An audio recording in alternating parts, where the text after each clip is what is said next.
guys, I'm Rachel and I wanted to talk to you about the step forward.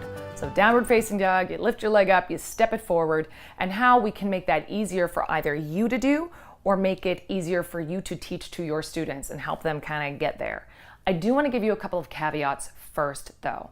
Number one, I wouldn't necessarily do this transition in a hatha practice or a practice that was trying to be more accessible. It's far easier, just FYI, to step back from the front of your mat than to try to step forward. So just heads up, use this transition more like in your power, your flow, your vinyasa classes.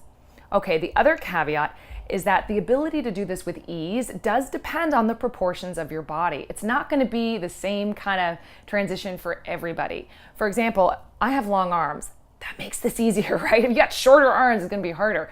The ability to draw your knee into your chest is based on a couple factors. Sure, core strength, yeah, hip flexor strength, yes, but also if you've got bigger thighs, a bigger belly, more material here, it's going to make it harder. If you don't have a lot of hip flexion in your hip just because of the structure of the joint, that's also going to make it harder. So just a heads up, it's not going to be easy for everybody, but there are some things that we can do to help our students get closer. So let's take a look.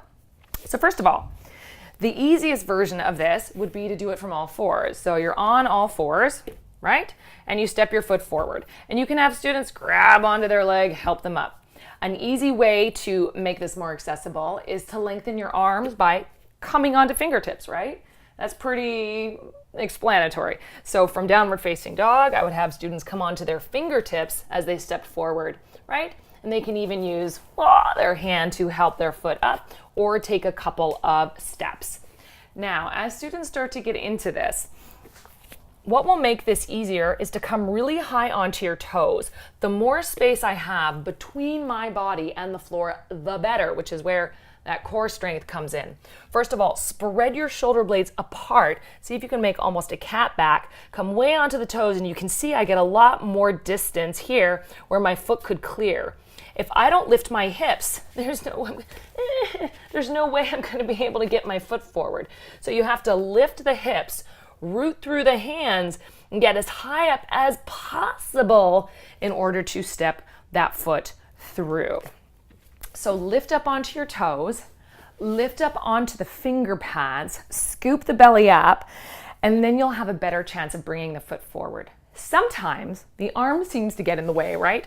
So here we are, I'm stepping forward and I'm like, if only it wasn't there. Well, the good news is you can move it, right? So move the hand out of the way in order to clear the foot, or take the knee a little wider to the side to give yourself a little bit more room.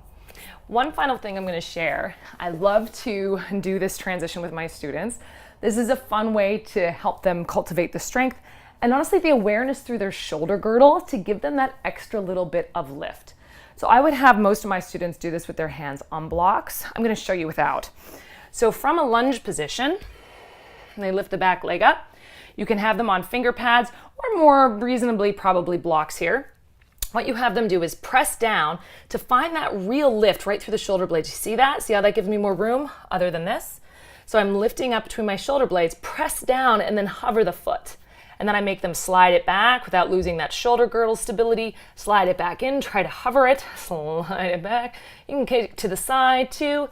This is a great preparation for arm balances. It really helps to cultivate strength through the shoulders, also the core, and helps them find that lift that they need to step forward smoothly with ease and softly. So there are some tips. Play with them, add them to your practice, add them to your teaching, and I hope they help you out. See you on the mat.